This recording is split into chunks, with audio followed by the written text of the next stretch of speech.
have ups and downs, and who have invited specialists. Sir Sarbpreet Singh. He'll be talking about this difficult period. I read Dr. Hariram Gupta, and he says, suffering creates power. You do not suffer, you don't become powerful. Who becomes powerful? One who can face suffering. So before I formally welcome them, I request our research officer, Harman, to introduce the speaker and the chair. Sir Shrikal, respected dignitaries and dear friends, I welcome you all.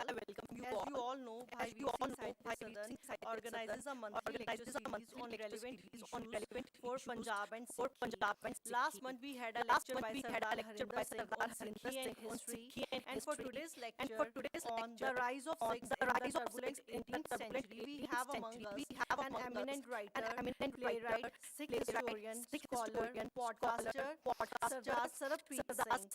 He has written a novel, short story collections, and books on Sikh history. He is also the writer-narrator of the podcast Story of the Sikhs, which has listeners in over 90 countries, and he is the founder of the Gurmat project. Sardar Sarbpreet Singh, he has a very deep relationship with Sadan, and we have already hosted him for book discussions on his books.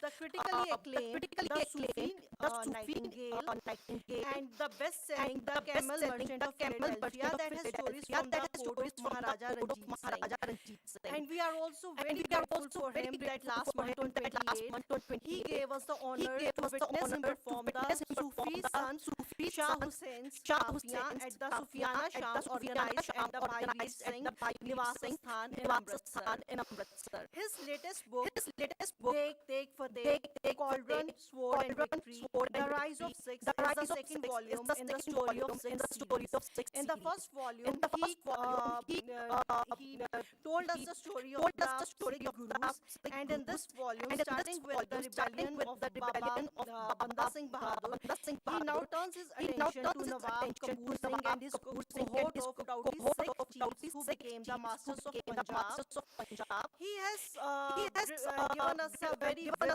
vivid and compelling account as of the Sikh chiefs who engaged with the British, the Marathas, the Jats, and the Rohingyas, sometimes as the allies and sometimes as the adversaries. His research work is based on the unique mix of eyewitness accounts, secondary sources, as well as the translations from Braj and Punjabi poetry.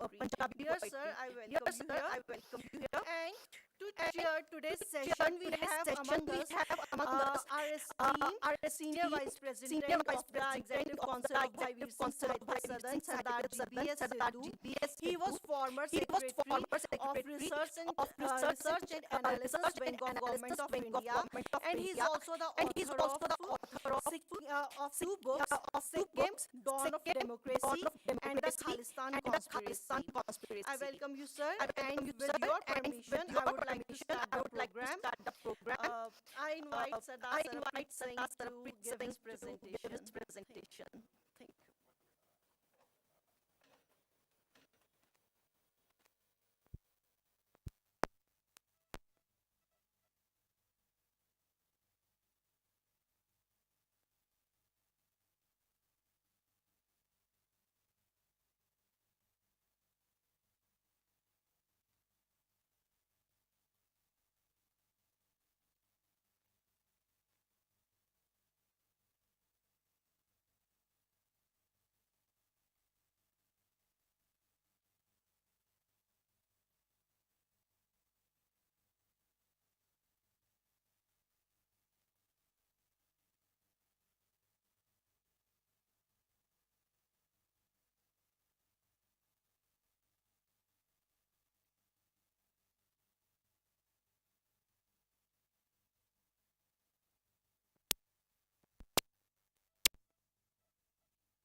novel, The Sufi's Nightingale. Now I can hear myself as well.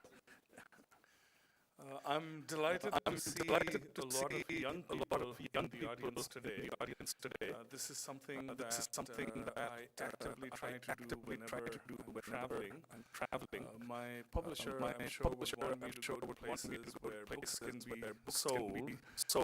My interest in primarily is to reach out to young people and maybe try to inspire them. So I've been touring in India for almost a month now, launching my latest book called Sword and Victory, Deg Fateh, The Rise of the Sikhs.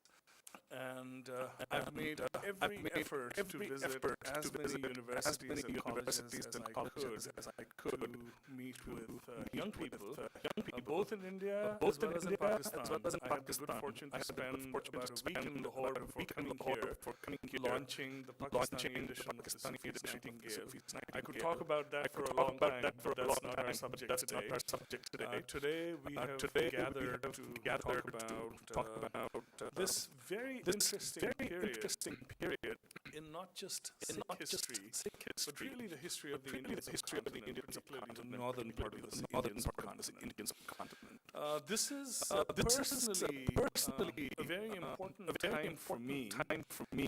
I will digress a little and share with you a little bit about my own personal journey, because I am a fairly new writer. I'm fortunate in that I've been very prolific in the last 4 or 5 years. But I spent most of my career in technology, first technology development and then managing various tech businesses. So I went to the U.S. as a young man. I was 24 years old. I had studied engineering at Chennai, and I'd gone there to get an advanced degree in computer science. I was the typical public school educated young person who sometimes is very disdainful of his own culture. That's who I was when I left this country. And it's very common for people once they are exiles, whether the exile is self-imposed or not, to start casting about for their roots. Usually it happens when your hair turns gray. I was fortunate that my process of trying to engage with who I was, if you want to call it that, started very early in my mid-20s. My entry point, one of my entry points was history. When I left India, I could not read Gurmukhi. So the only language in which I could engage with history was English. So that's how my journey started. I found a few books on Sikh history that were available. Most notably, J.D. Cunningham's History of the Sikhs, which was written in the 19th century. Cunningham served the East India Company, and he was posted in Ludhiana, which was the westernmost outpost of the British Empire, staring at the Khalsa Raj of G.B.S. across the Sahitya river. So Cunningham had the opportunity to observe the Sikhs very closely. And he wrote this fabulous history of the Sikhs. I read this, more than 35 years ago. And Cunningham's descriptions are still vivid in my mind. His writing about the Sikh gurus was very informative. But the most interesting part of Cunningham's work to me was the period that we're talking about today. The period between 1708 and 1780. So what's the significance of these days? 1708 was the year in which the 10th Guru, Guru Gobind Singh Ji, left the world. 1780 was the year when Maharaja Ranjit Singh, Maharaja Ranjit Singh, was born. So these 72 years that elapsed between these two events are hugely important in Sikh history for sure, but in the history of the Indian subcontinent. From a personal level, this period inspired me tremendously. So, I was this young man who didn't identify with who he was, where he had come around. I had a turban on my head. But that was the extent of my connection to my heritage, if you will. The turban remained on my head only because I came from a very conservative family. So I knew that if I gave up my nominal Sikh identity, it would be very hurtful to my parents. So I dragged my identity around like a very grudgingly. So that was me in my mid-20s. And then I read Cunningham's book. And particularly when I came to this time period in history, for the first time in my life, I felt a stirring of pride in who I was. And why did that happen? Because I suddenly realized what cost my forebears had to pay to keep the identity that I dragged around like a burden. The history of this period is tremendously inspiring. It was a miraculous period. Why do I say that? Let's go back a few hundred years ago and talk about the revolution of Guru Nanak. So Guru Nanak is of course the founder of the Sikh faith, and I have posited in all of my work that every idea in Sikhism can be traced all the way back to Guru Nanak. And that should be no surprise to anyone, because the 9 gurus who followed him were simply manifestations of the same divine light. Western scholars have tended to dichotomize the Sikh gurus. So they emphasize the difference between Guru Nanak Sahib and Guru Singh Ji without really understanding deeply what makes them similar. So going back to Guru Nanak Sahib and talking about his revolution, there were several things that were profoundly important in the faith that Guru Nanak Sahib had created. It's not our subject today. We won't develop them at length. But one of Guru Nanak Sahib's most fundamental rebellions was against the tyranny of the caste system. Because the caste system, which may have had very benign roots in ancient times, by the 15th century had calcified into instrument of oppression.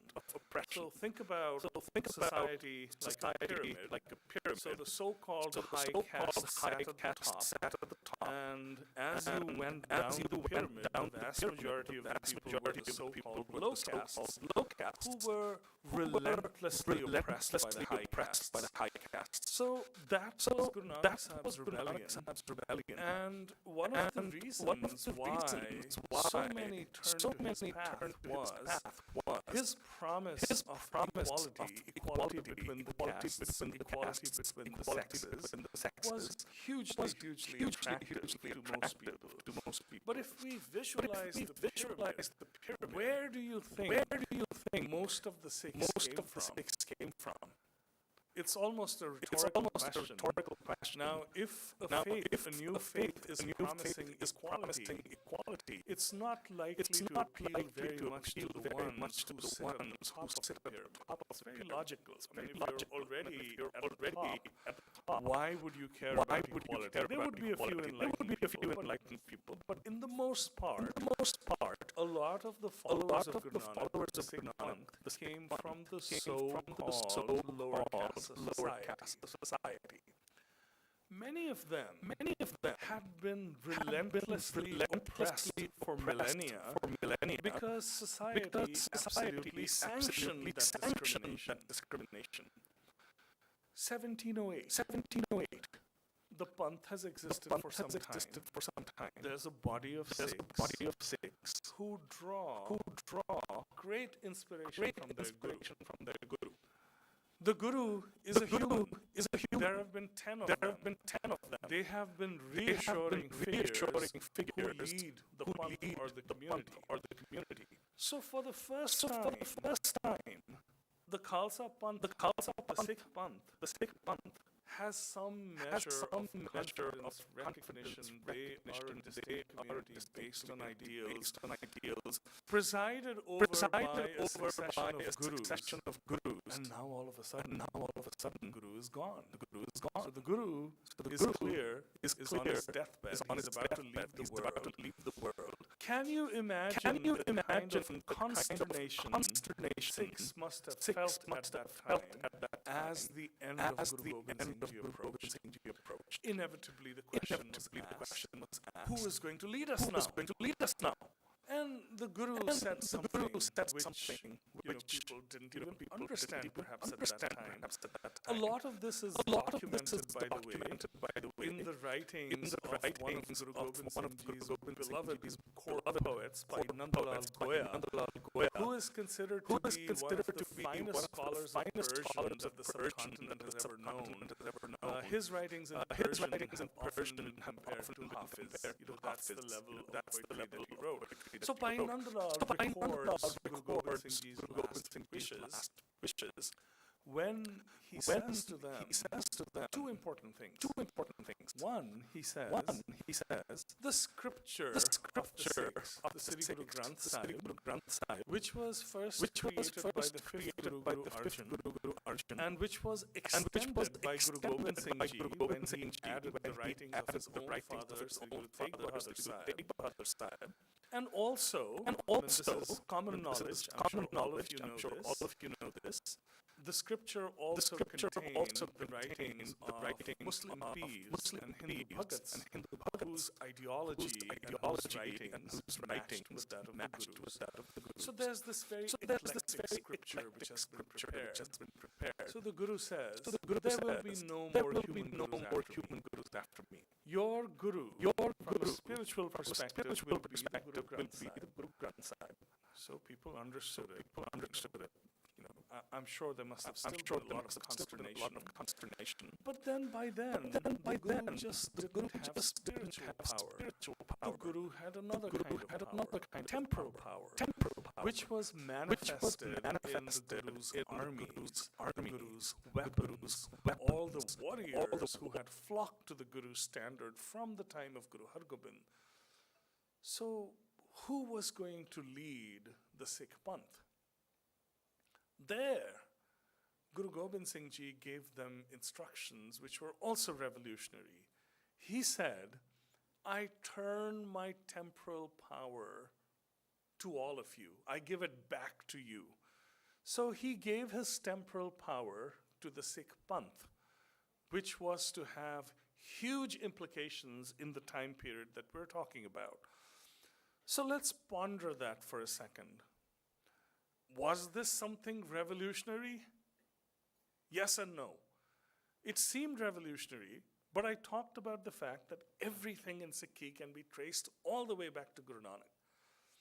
So when Guru Gobind Singh Ji returned his temporal power back to his followers, there were echoes of something that had happened in the last days of Guru Nanak Sahib's life. We go to the banks of the river Ravi in Kartarpur when Guru Nanak Sahib is in his old age, and he takes his humblest disciple, Bhai Lehna, sits him on his gaddi and bows before him, much to the shock of everybody assembled there. When does a guru bow to his disciple?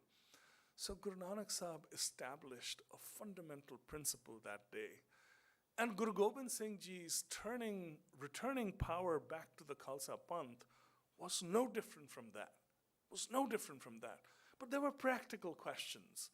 How will this power be administered? It's one thing to say that all of you are empowered, but armies need generals. People need leaders. So the Guru had already given institutions to his followers.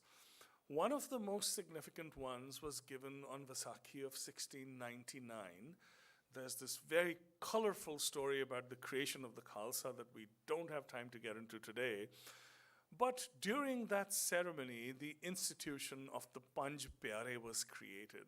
So the Panj Pyare, the five beloved ones, once again, in the tradition of Pailena, who was ready to give everything to his Guru and was exalted as a result, when the Guru asked for 5 Sikhs to give up their heads for him, these 5 men, drawn from all over the Indian subcontinent, from Lahore, from Delhi, from Bidar, from Orissa, hailing mostly from the so-called low castes, were exalted as the Panj Pyare.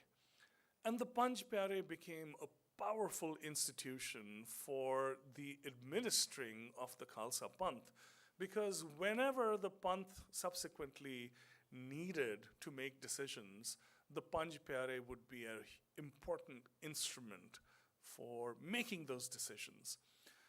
Another important institution that was formulated was the Sarbat Khalsa, which is also hugely important in this time period. When Guru Gobind Singh Ji empowered the entire Panth, he created a unique spirit in the Panth, the spirit of republicanism, with a lowercase r. I'm not talking about Republican politics. I'm talking about the notion that each one is equal. Nobody is lesser than anybody else. This spirit of republicanism that Guru Gobind Singh Ji imparted to his followers when he turned his temporal power to them was really the magic behind the miracle. And what was the miracle? In 1708, we have this now leaderless community consisting mostly of people drawn from the lowest rungs of society, are left orphaned. And then, a scant 90 years later, Ranjit Singh enters Lahore, becomes the emperor, and goes on to establish one of the mightiest kingdoms that the Indian subcontinent has ever known. Was this not a miracle? It is to me. This is the story of how the miracle actually came about. Ranjit Singh is a name that the world universally knows, but there were others who came before Ranjit Singh who had a huge role to play in creating the conditions that made Ranjit Singh successful. And it's ironical that Ranjit Singh was so successful, and the focus turned to one monarch, to the extent that the Republican spirit within the Sikhs was systematically destroyed during his reign. And even though he was singularly successful after his passing, the dying away of that Republican spirit really spelled the doom of Sikh power. So this is the time when you had not one, but a multitude of leaders, all of whom would refuse to accept anyone other than the Almighty and the Guru as their superior, would not bow to anyone, and were fiercely, fiercely committed to the ideals of Guru Nanak Sahib. Sade kol time kinna hai ji, main us hisab naal I'll pace myself. So I think 15 ko to main le bhi baitha hu.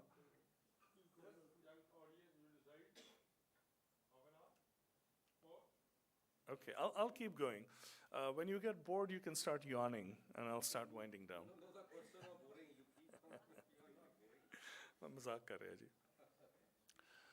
So let's go to Nanded in the year 1708, or just before 1708, during the last days of Guru Gobind Singh Ji. Guru Gobind Singh Ji is on his way south, and he stops at the compound of a Bairagi sadhu who is variously known as Madhodas, Narayan Das, who is considered to be a powerful, powerful magician who has studied with great sorcerers and has all kinds of supernatural powers. So there are colorful stories about the meeting of Guru Gobind Singh Ji with Madho Das, who first challenges the Guru and then very quickly realizes that he is in the presence of somebody unlike anyone that he has ever encountered. Small digression. This is a deeply, deeply researched book. Those of you who end up reading it will find tons and tons and tons of references. A lot of traditional scholars are referenced. But one of the things that is tremendously important to me as a writer of Sikh history, and more so as a storyteller grounded in Sikh history, are our own sources. So traditional historians will often discount these sources, citing citing difficulties of verifying them from a historical perspective. I am not a professional historian, so I am not bound by those chains, and my purpose is to inspire more than anything else. Also entertain a little, It doesn't matter if you read a history book and you enjoy it. I mean, what a concept, right? You read a history book and you enjoy it. So after I learned how to read Gurmukhi, a whole new world opened up to me. We are sitting in the Bhai Veer Singh Sahitya Sadan. I mean, I feel beggared that I could not engage with Bhai Veer Singh for a lot of my adult life because I simply couldn't read Gurmukhi. And when I started to read Gurmukhi, Bhai Veer Singh is not an easy writer to read. You have to do a lot of work. And did it pay off? I mean, when I started engaging with Bhai Veer Singh, particularly when I was writing my last book on the life of the Sikh Gurus, it was like new worlds started opening up to me. So when I read Bhai Veer Singh, oftentimes in his account of the Gurus, he cites beautiful poetry written in Braj Bhasha. So I encountered that poetry, I read it, I struggled to understand it. When I understood it, I found it tremendously inspiring. And all of that poetry had been written by one of the great figures in Sikh literature, who is Mahakavi Santokh Singh Ji. So he has written this massive work called the Gurpratap Suraj Granth, which is colloquially known as Suraj Prakash, which has the kind of history that you will not find in typical history books. It's all beautiful poetry, and history is recounted with a tremendous amount of color. So my last book, volume 1 of the Story of the Sikh series, drew heavily upon the writings of Bhai Veer Singh, and then via Bhai Veer Singh, Mahakavi Santokh Singh. Similarly, when I was writing this book, I based a lot of my work in this on a few other works of also Braj Bhasha poetry. One of them was the fabulous Prachin Panth Prakash, written by Ratan Singh Pangu. And just a small side note, after the Sikh Empire fell, the British had always been very curious about the origins of Sikh power. I mean, they couldn't understand why the Sikhs were the way they were. So Ratan Singh Pangu was commissioned by a Captain Murray, who was in the British service, to write a history of the Sikhs, which would explain the origins of Sikh power. That's how this fabulous work, the Prachin Panth Prakash, came into being. And just like Mahakavi Santokh Singh's work, the Prachin Panth Prakash recounts the history of that time period in vivid detail in poetry. It's absolutely fabulous to read, and I'm actually going to share a few excerpts from that. A lot of the poetry appears in this book in translation. So I'm going to go to Ratan Singh Pangu to share with you his conception of the submission of Baba Banda Singh Bahadur. तब उन कहो मैं बंदा तोरा, मैं तुही सिख गुरु तू मोरा, Pichli baat maaf hum kije, because he's been very rude to the Guru before that. Ab hue fir to ji ayo kije. अब मैं भयो तुम्हारो दास सो मैं करूं हुक्म होए खास हमको कीजे अपनो दास दास जन राखो निज पास. So this is how Ratan Singh Pangu imagines the submission of Madho Das, who declares to the Guru that I am your banda, your slave, and then the Guru gives him his new name. From now on, you will be known as Banda Singh. So Banda Singh's journey starts with education. He knows nothing about the Sikh faith. So he spends time with the other Sikhs in Nanded, learning about the Sikh faith, learning about the gurus that preceded Guru Gobind Singh Ji. He is deeply, deeply inspired by the stories of Guru Nanak Sahib, in particular the stories of Guru Har Gobind Sahib, the battles, the sacrifice of Guru Tegh Bahadur. And then when he learns about the fate of the Guru Sahibzadas, the older Sahibzadas, dying fighting in the Battle of Chamkaur, and the younger ones being bricked alive by Wazir Khan of Sarand, all kinds of emotions are surging inside Banda Singh Bahadur as he adopts his new face and becomes a member of the Khalsa Panth. The Guru's end is approaching near, and the Guru summons Baba Banda Singh and gives him a mission. Satgur kahi tum jog yeh kar, ja sahibzadiyan ghat mar, sirand ko mar fir mari pahar, Satgur sompe tis yeh kar, Sikhan rakh asikh sangharyo, दास होए ता उसे उबरियो दिलियों लग कर दंगा मचाओ पंजाब पर्वत सब धूड़ मिलाओ. So I need to unwrap this a little for you. So Guru Gobind Singh Ji had set up his own state in the town of Anandpur. Anandpur had been purchased, it was a village which had been purchased by his father Guru Tegh Bahadur from the Raja of Kehlur. So after Guru Gobind Singh Ji set up his kingdom in Anandpur, it became a flourishing center, a great center of art and culture. A fort was built, a large army was prepared.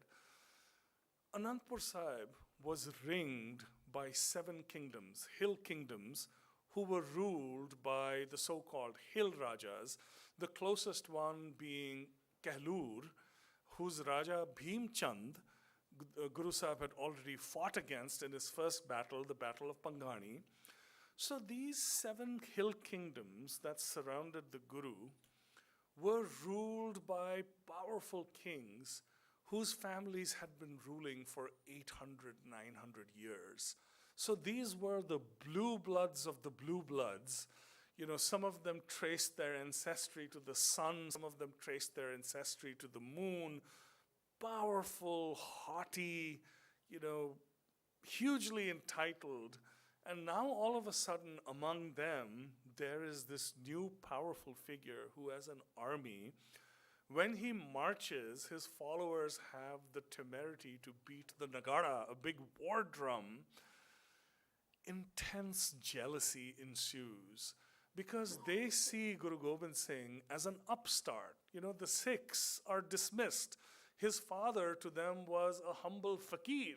So to them, why is this son of a fakir acting like a king? So they tried, there are colorful stories about their engagements with Guru Sahib, which are told in the first book. I won't get into those. But the jealousy of the hill Rajas was a huge factor in the misfortunes that afflicted Guru Gobind Singh Ji in his latter years. Most notably, they had written to the Emperor Aurangzeb, who sat on the throne of Delhi, who had previously ordered the execution of Guru Tegh Bahadur Sahib. They tried fighting with Guru Gobind Singh Ji. They were defeated in every battle. So then they turned to Aurangzeb and said, the son of Guru Tegh Bahadur, whose head you had separated from his body, is now intent on revenge. He's getting more and more powerful. He has a huge army. We've tried to displace him. We cannot. We've heard rumors that he's going to march on Delhi to take revenge for his father's killing. So Aurangzeb responded. Punjab at that time had two major cities. You had Lahore, which was the capital of Punjab. The second city of Punjab was Sarhand. So Sarhand was a hugely powerful province within a province, actually, and it was ruled by Nawab Wazir Khan, whose overlord was Aurangzeb. So Wazir Khan was tasked with removing Guru Sahib from Anandpur. The history is long and convoluted. I won't go into that because our subject is different today. But to unwrap the mission that Banda Singh was given, so this is Ratan Singh Pangu's imagination. He says that the Guru told him, go back to Sarhand and bring Wazir Khan to justice. Also bring the Hill Rajas to justice. That is your mission. Now, how is he going to fulfill his mission? The Guru gives him 5 Sikhs, 5 of his beloved Sikhs. He gives him his standard, his nishan. He gives him a drum. He gives him one of his arrows. And he says, off you go. 5 men with Banda Singh Bahadur. He's way down south. He has no resources. And he has been given this formidable, formidable task to go subdue the second largest city in Punjab and go defeat the mighty Hill Rajas in battle. He has become the Guru's Banda. What choice does he have? Of course, he's very enthusiastic about his mission. He sets out, and actually some drama ensues as well. The rest of the Sikhs are a little upset. They go to the Guru and say, you had told us that you are giving your power to all of us. So why has Banda Singh been elevated? And the Guru explains to them that Banda is not my successor. I have not appointed him to succeed me. He has simply been empowered to go on a mission. And he's very pleased because he sees that this Republican spirit, which he has imparted to them, has really, really seeped into them. When they see one man being exalted above others, there is immediate consternation. The Guru likes that. That's what he wants. He knows that that spirit is going to be tremendously important. So Banda goes north. Word of his mission slowly starts to spread. He has no resources. And then almost miraculously, a group of Sikhs who are traders come to his camp and they give him a certain amount of money. So Banda keeps marching north. He skirts Delhi because he doesn't have the resources to engage in open warfare yet. And slowly, as he reaches Punjab, the Sikhs start flocking to his banner. And then he puts together a very ill-equipped small army because they don't have a lot of money. They cannot buy guns. They can't buy muskets. They don't have horses. So it's a ragtag army, mostly consisting of poor farmers and peasants, and then they start marching north. They come to a city called Samana. So Samana is also an important town, and Samana is home to some of those who have acted as executioners and torturers, excuse me.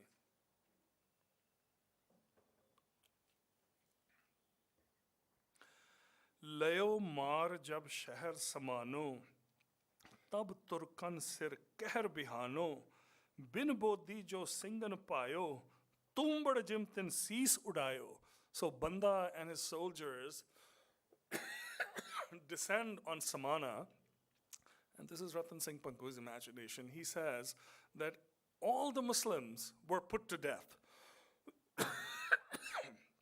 Some Sikh historians disagree with this account, but this is Ratan Singh Pangu's poetry. बजीरे कारा जब कियो समाने भी थे नाल फौजदार ओ भी होते पाल के by war. So he says that Samana was also responsible in Wazir Khan's terrible deed of killing the two younger Sahibzade who were put in a brick wall and suffocated to death. शहर समानो जब लयो मार गयो दलिद्र दलिद्रन वार तब बंदे ने चित्त बिचारी बजीरे लूटे फौज कर भारी. Bajira is a pejorative reference to Wazir Khan. So the mighty Wazir Khan is referred to as Bajira by Ratan Singh Pangu. So he says that when Banda Singh Bahadur subdued Samana, then he decided that he would take Wazir Khan on head on because he had the confidence now after winning battles. Banda Singh Bahadur then proceeded to another very important town called Sadauda, which was earlier known as Sadhuvara. It was a place of pilgrimage. Thank you. It was a place of pilgrimage, but there was a very repressive Mughal governor in the town who he defeated. There are colorful stories about the sack of Sadauda, which are recounted in the book that we don't have time to get into. And then finally, Banda Singh Bahadur was ready to take on Wazir Khan. His army had been swelled by a large number of local peasants who had been suffering under the rule of Wazir Khan because the feudal system was very much in place at that time, and a lot of the landowners didn't own the land. They had no rights. They eked out, a bare subsistence. The land was owned by zamindars who then paid homage to the Mughal governors. That was how land was organized at that time. So Banda Singh Bahadur met Wazir Khan at a place called Chappar Chidi. That was the site of the big battle between Wazir Khan and Banda Singh Bahadur. And I go to a brief excerpt from Ratan Singh Pangu again, talking about the battle. Bande ka dera sun aya, saho bajira ladne dhaya, top jambure muhre dhare, tiske saath pyade kare. So jambure is jamburaks, camel-mounted guns. So he says that Wazir Khan showed up with lots of camel-mounted guns, a lot of infantry, a lot of cavalry. Ikwal koi shutar hathnar, is vid kari ladan ki kar, duk bande dig shalak chalai, jan golan barkha barkhai, top jambure, rehkal bhare, चलवाए बजीरे जो थो सारे गोले चले जंजीरे जोड़ लगे birch उस सुट्टे तोड़. So he describes the battle where there's a terrible fusillade of gunfire, matchlock fire, jamburak fire.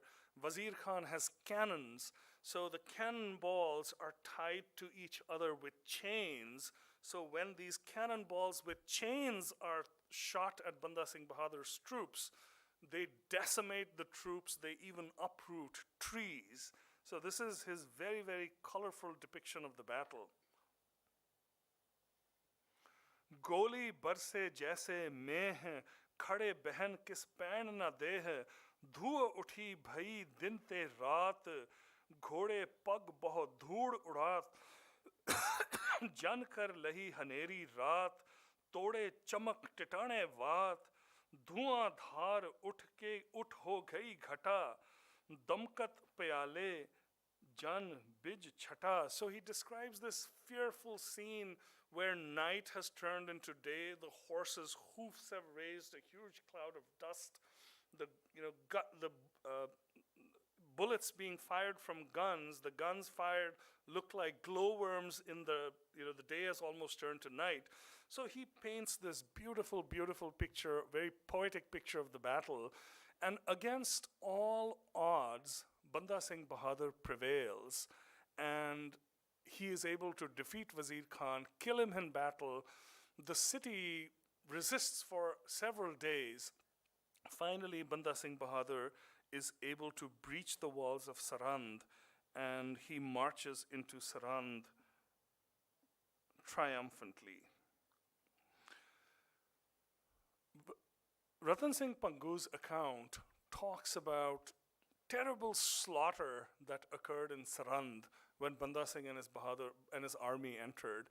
The first to be punished is Diwan Suchanand, who was one of the ministers of Wazir Khan, and it is said that when the fate of the Guru's younger sons was being debated in Wazir Khan's court, Nawab Sher Muhammad of Malerkotla spoke up against, executing them because he felt that they were just children. And Wazir Khan was almost swayed. And at that point, Diwan Suchanand was the one who went to him and said, "These are the children of snakes. If you spare the children of snakes, they will grow up and they will bite you. You have to execute them." So Diwan Suchanand, in that sense, was partly responsible for the walling alive of the younger Sahibzade, and he was one of the first to be punished. The story of Banda Singh Bahadur from here on is very, very colorful. In the interest of time, I'm going to give you a very, very short version of it. So Banda Singh Bahadur captured Sarand, started capturing territory around Sarand. He occupied a fort of Mukhlispur, which was in the foothills, renamed it Lohgarh, the Iron Fort, and set up a de facto government there. He issued coins. Most importantly, he instituted land reforms where a lot of the peasants who had toiled under zamindars were made the owners of the land. So it was a brief rule, but it was tremendously enlightened, and most importantly, it was very much in the mold, the egalitarian mold of Guru Nanak Sahib's ideals that we talked about, the ideals of equality, the ideals of the empowerment of all sections of society. Of course, it was not going to last because Punjab was ruled by the Mughal Empire. The Mughal Empire was very powerful. So the Peerzadas of Samana and Sarand, the scions of the lofty houses, all petitioned the Emperor Bahadur Shah, who was campaigning in Rajasthan at that time. And they talked about this huge disturbance that had been created by this rebel Banda Singh Bahadur. So the emperor decided to cut short his campaign in Rajasthan and turn his attention to Banda Singh Bahadur. So accompanied by all of his major generals, his 4 sons, Jahandar Shah, Asim Ushan, Rafiz Ushan, as well as Jahan Shah, accompanied by all of his sons, his Rajput chiefs, his generals, Bahadur Shah entered Punjab with a large army, laid siege to Lohgarh, and then, of course, the inevitable happened. The Lohgarh fort was overrun, and Banda Singh Bahadur was able to escape into the hills. So it was a victory for the emperor, but somewhat of an empty victory because Banda Singh Bahadur survived. And then Banda Singh Bahadur raised an army again because a lot of his army had been decimated at Lohgarh. And he went and fought against the hill chiefs, most notably the king of Kahlur, essentially completing the mission that Guru Gobind Singh Ji had entrusted to him. Finally, Bahadur Shah died, and as was the case during the times of the later Mughals, a fierce battle of succession broke out between his sons. 3 of his sons were killed, and his least capable son, perhaps, the oldest, Jahandar Shah, was crowned the next Mughal emperor. Jahandar Shah's rule was also destined to be short, largely driven by the 2 powerful Sayyid brothers who had served one of his sons, Azim Ushan, who used to govern the provinces of Bihar, and was the wealthiest and most powerful of Bahadur Shah's sons. His son, Farooq Seyar, ascended the Mughal throne. And it was during Farooq Siyar's time that it was determined that Banda Singh Bahadur has to be dealt with. So Farooq Siyar deputed a large army. It was commanded by some of his chief nobles, who we will encounter subsequently in the history as well. So the Mughal court at that time had multiple factions. One of the most important faction, the most powerful faction, hailed from Samarkand. So they were called the Turanis, and the head of the faction at that time was Muhammad Amin Cheen Bahadur, who was one of his most important generals and who had been sent to capture Banda Singh Bahadur and who had failed. So now, his son, Kamaruddin, was one of the generals who was charged with bringing Banda Singh Bahadur to book.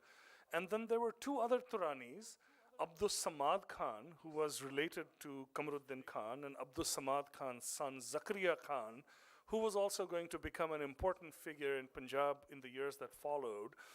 They finally managed to corner Banda Singh Bahadur in a small village called Gurdas Nangal. There was a little mud fort there. And the siege lasted for a long time. The Banda Singh Bahadur and his soldiers, they tried to starve them into submission. So fearful were the Mughals of Banda Singh Bahadur, and so prevalent were the tales of his supernatural powers that there were rumors that Banda Singh Bahadur was going to turn himself into a cat or a dog and escape from Gurdas Nangal. So what the Mughals did was, any dog or cat that could be found in the environs of the siege were all put to death, so that Banda couldn't manifest himself as a cat or a dog and run away. So, such was the mystique of Banda Singh Bahadur. There was a fierce battle. I have a fabulous excerpt from Ratan Singh Pangu, but I don't think I have time to read it. You can read it in the book. So after a long battle, Banda Singh was subdued, and then he was marched to Delhi. Now, Farooq Siyar was one of the emperors, Mughal emperors, who precipitated the decline of the Mughal Empire. One of the things that Farooq Siyar did, without realizing the import of what he was doing, was give the East India Company its first toehold in India.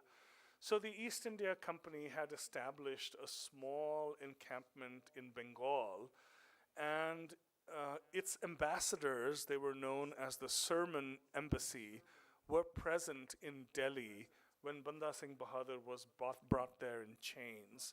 So my last chapter on Banda Singh Bahadur has an extended excerpt from the diaries of the British who were in Delhi at that time, who were eyewitnesses to the tremendous inhuman torture that Banda Singh Bahadur and his Sikhs were subjected to after they were brought to Delhi.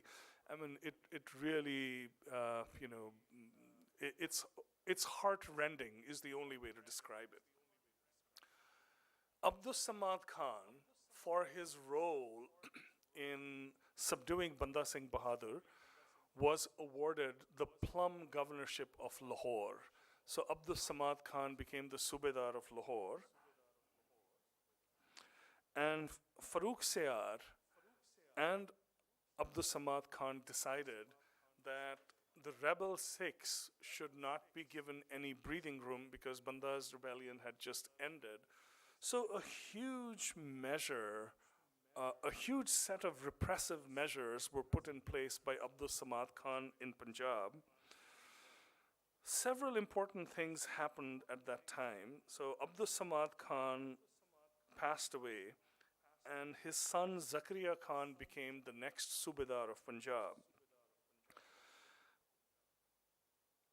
At that time, we have references to an important movement that started within the Sikhs to organize. Because remember, let's go back, the Guru passes away, doom and despair, then we have the rise of Banda Singh Bahadur, a few years of unimaginable glory, then Banda Singh Bahadur is put to death. Once again, there is gloom and doom.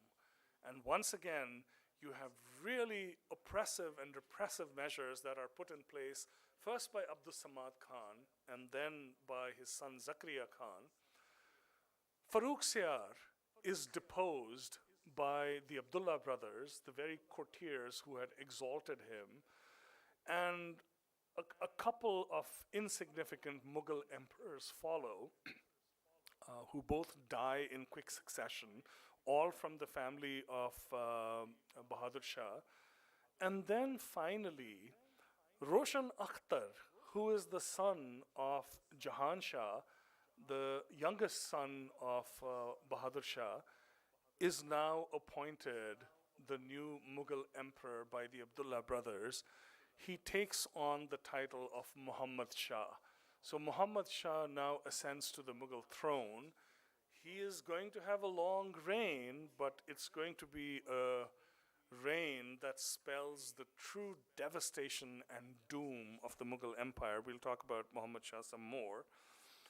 So that is when the Sikhs decide to call a Sarbat Khalsa. So I'm going to read a small excerpt from my book. Bear with me for just a second.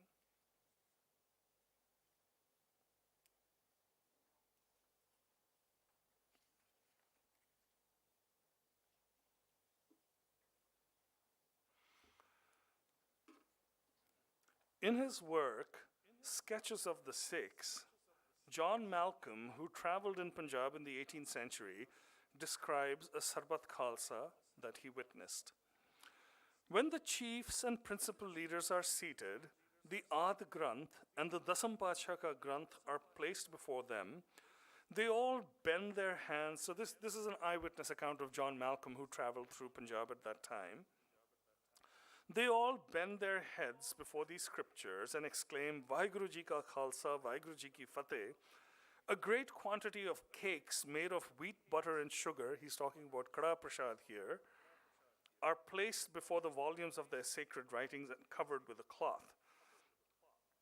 I'll move forward a little. The Akalis, when the prayers are finished, desire the council to be seated. So the Akalis are a militant order of the Sikhs, also known as Nihangs, who are often the custodians of gurdwaras and important places of Sikh worship at that time. They sit down, and the cakes being uncovered are eaten by all classes of Sikhs. So Kada Prasad is given to everyone. The Akalis then exclaim, Sardars, this is a Gurmata, on which prayers are said again. They then proceed to confer and reflect on the danger with which they are threatened, to settle the best plan for averting it, and to choose the generals who are to lead their armies against a common enemy. This is the Republican spirit that I was talking about.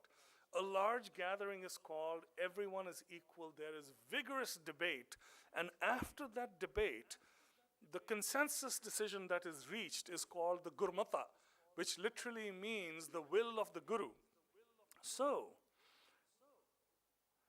Diwan Darbara Singh, who is one of the leaders of the Sikhs, calls the Sarbat Khalsa, presides over it, and the following Gurmata is issued.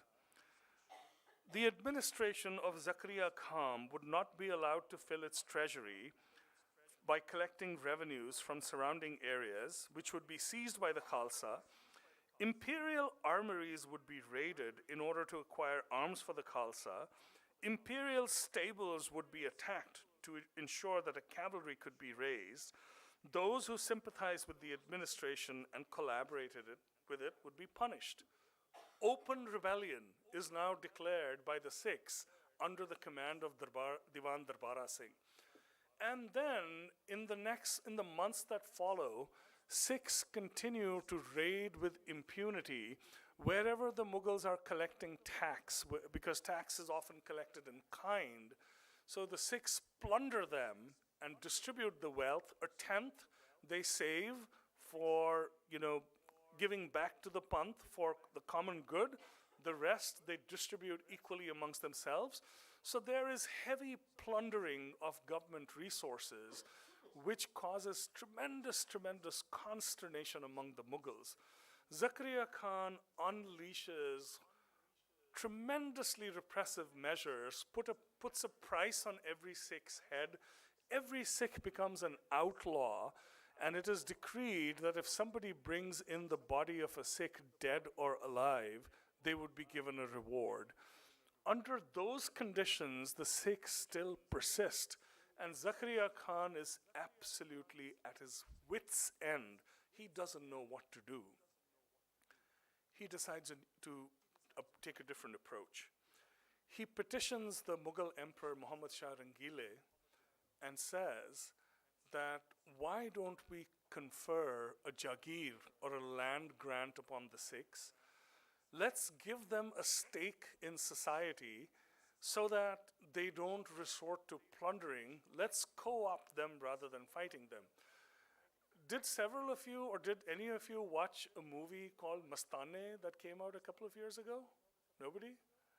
So, this is a quasi-fictitious story about a bunch of entertainers, who are commissioned by Nadir Shah to talk about the Sikhs. This is actually based on a different history. So, Gyani Gyan Singh, who wrote the Naveen Panth Prakash, with great color, talks about how Zakaria Khan petitioned Muhammad Shah Rangile. So, Muhammad Shah was also known as Muhammad Shah Rangile, the colorful one. He had a very interesting personality. He was a connoisseur of the arts. He was a poet himself. Those of you who listen to Shastriya Sangeet, might have heard the names Adarang and Sadarang, which are often heard in Khayal compositions. These were court musicians in the court of Muhammad Shah Rangile who pioneered the Khayal form of singing, which is the dominant form in Indian classical music today. So he was a great patron of the arts. He was no warrior. So it's said that Zakaria Khan sent a troop of entertainers to Muhammad Shah Rangile's court who acted like Sikhs so that the emperor could understand the great threat that was presented by the Sikh community. And it's said that after the emperor saw the farce that was enacted in his court, he decided that he would follow Zakaria Khan's suggestion. And he said, okay, go ahead and confer a land grant. So I'm going to recount this very quickly, and then I'm going to go fast because we're running out of time. So the Sikhs are assembled, and Subeg Singh, a contractor in Lahore, who's a Sikh, is deputed by Zakaria Khan to take the land grant, a killat, a robe of honor, other gifts, a kalgi, an agate that's put on the turban as a sign of royalty. So Subeg Singh goes and meets the Khalsas. Diwan Darbara Singh is presiding. There's a lot of discussion. A lot of the Sikhs, including Darbara Singh, say, the Guru gave us sovereignty. Why should we accept this tiny land grant that Zakaria Khan is giving us? There's a lot of debate.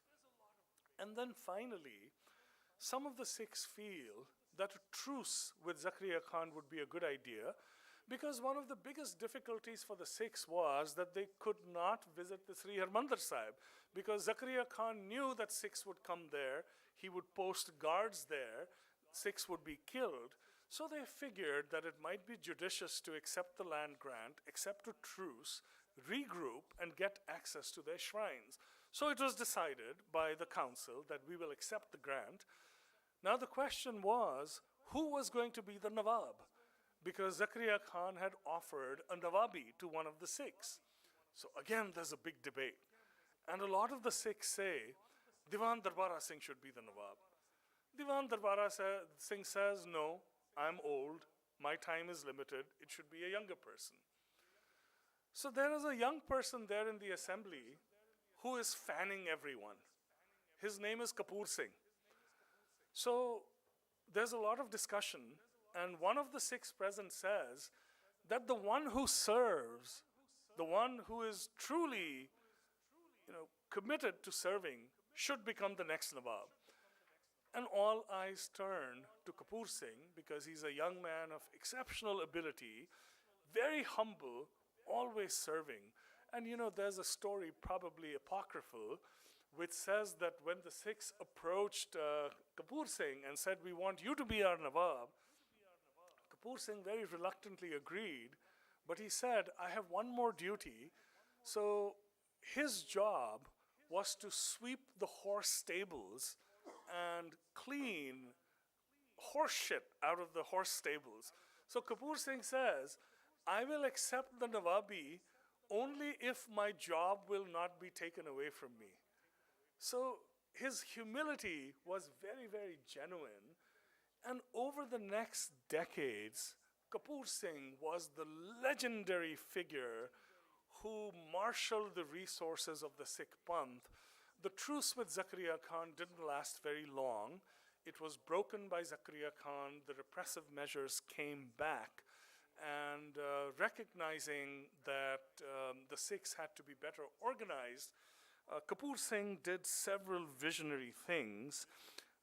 He organized his fighting divisions into two parts, the Buddha Dal and the Taruna Dal. So the Buddha Dal were the older warriors whose responsibility was to look after all the shrines, to minister to the Sikhs. The Taruna Dal were the young warriors who were the sword arm of the Panth. So the warriors were organized into these two tiers. They were given their own commanders. They were given a structure. And then over the next several years, they were the ones who morphed into the legendary 11 missiles of Punjab, which then consolidated power. Hanji, time da ki sahab ji mainu okay. So I'm going to wind this down now.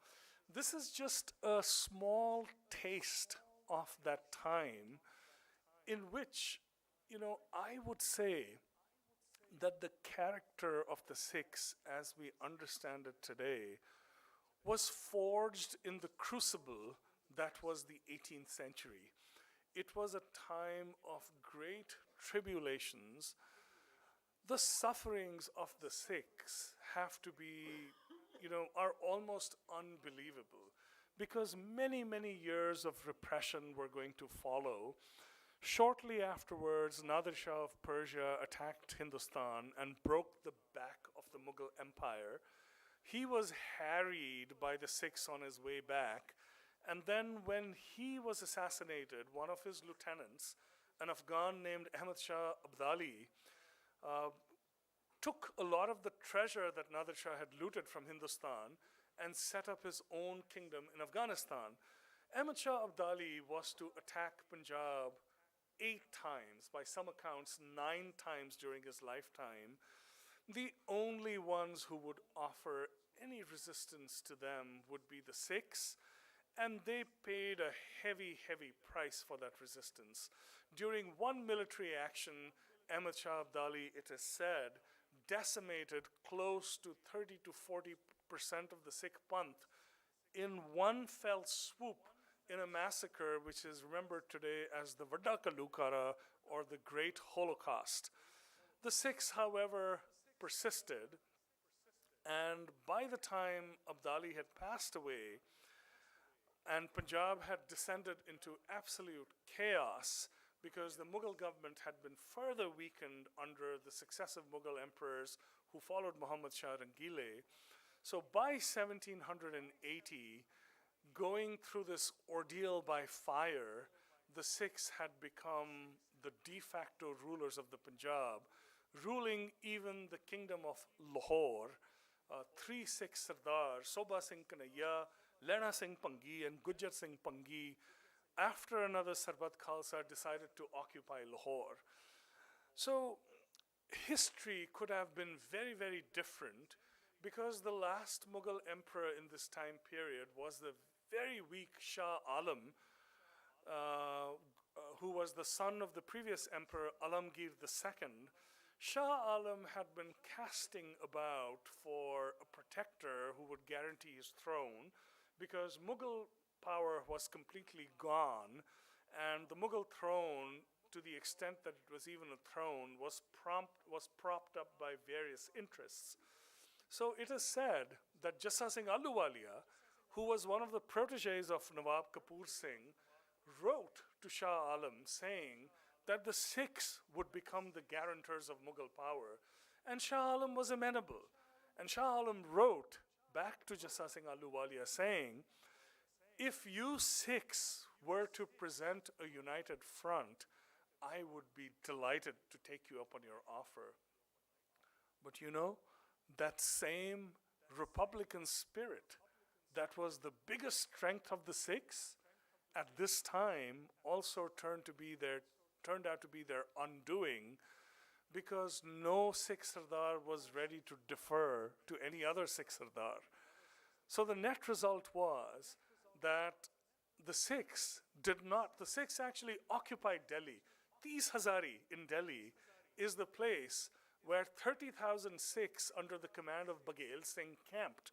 When Baghel Singh, Jassa Singh Ahluwalia, Jassa Singh Ramgarhia attacked Delhi, Baghel Singh was appointed the Kotwal of Delhi. He stayed here for several months.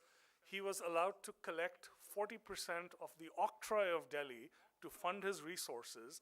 And it was during that time period that he built all the historical gurdwaras in Delhi that we take such pride in. But then Baghel Singh returned to Punjab, and it was the Marathas who stepped in and guaranteed Mughal power. Of course, it was not something that the Marathas couldn't enjoy that power either, because several things happened, including the Battle of Panipat and then subsequent actions with the British that brought about a demise of the Marathas. But now I'm talking about my next book, which I'm writing right now, volume 3 of this series. So I'll stop right here. And just to summarize, the 18th century was an extremely interesting time in the history of the North Indian part of the subcontinent, where you had this array of competing powers. You had a weak Mughal court, you had a strong kingdom in Afghanistan. At one point, Punjab was formally ceded to the Afghans by Muhammad Shah Rangile's son, Ahmad Shah. The Afghans had no interest in ruling Punjab. They tried to rule it briefly under Taimur Shah, the son of Ahmad Shah Abdali, but a combined force of the Sikhs and the Marathas threw them out of Lahore. They were mostly interested in plunder. The Mughals were very weak. The Mughal Empire had started to break up. Their provincial governors had started to assert their independence. So Punjab descended into chaos, out of which it was rescued to a large extent by the Sikh chiefs. So the 60-plus bands of Sikhs who made up the Buddha Dal and the Taruna Dal were reorganized into 11 missals or confederacies, and then they fanned out into different areas of Punjab, established their areas of control, and really created the conditions. So when Ranjit Singh was born in 1780, so several writers, including Khushwant Singh, bemoan the fact that the road to Delhi was rolled out like a red carpet for the Sikhs, but they could not take advantage of it because they did not have a truly visionary leader in their ranks. Well, there was a visionary leader, but he had just been born. So the opportunity was squandered. But then, 20 years later, Ranjit Singh marched into Lahore with the legacy of all of the Sardars who came before him, who had essentially created Sikh power in Punjab, and he was able to parlay that into the mighty, mighty empire of Lahore. Thank you.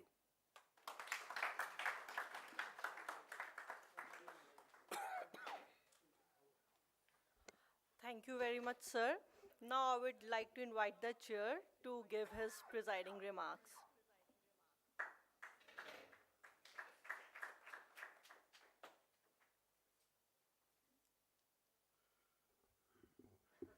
It was a great pleasure and honor to have presided over a function where Sardar Sarbpreet Singh,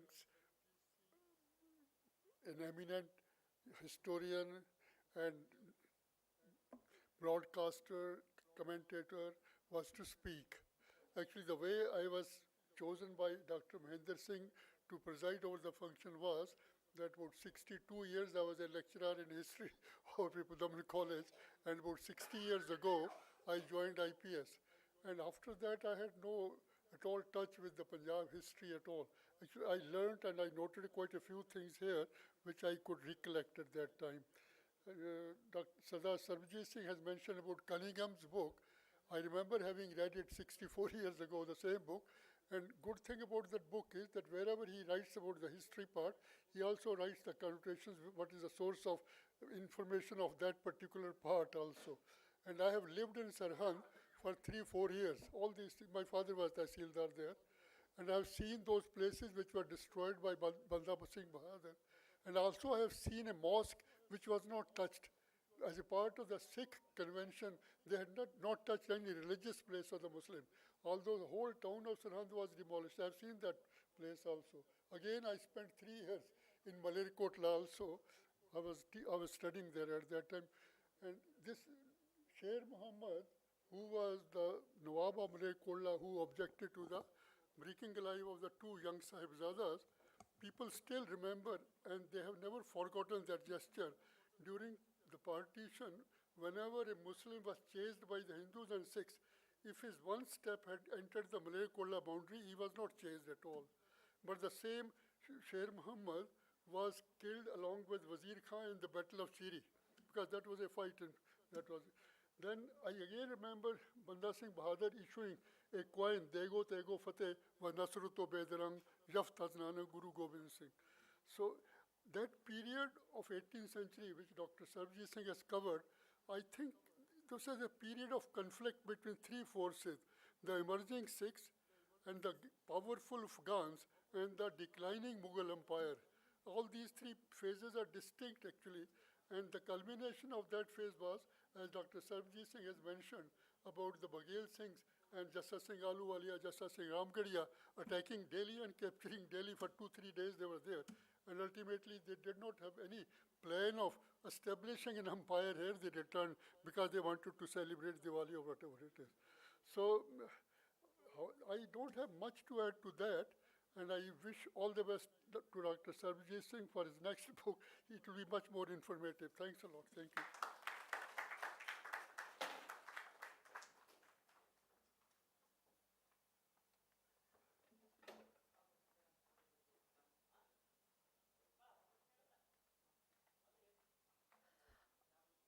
Now I would like to invite Dr. Mohinder Singh to give a vote of thanks.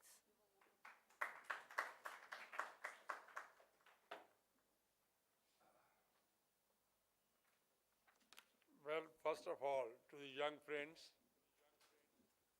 and I would not like to stand between tea and you, so therefore I'm not imposing any vote, any speech on you. One thing he said about the Sikh character, Guru Gobind Singh made everyone equal.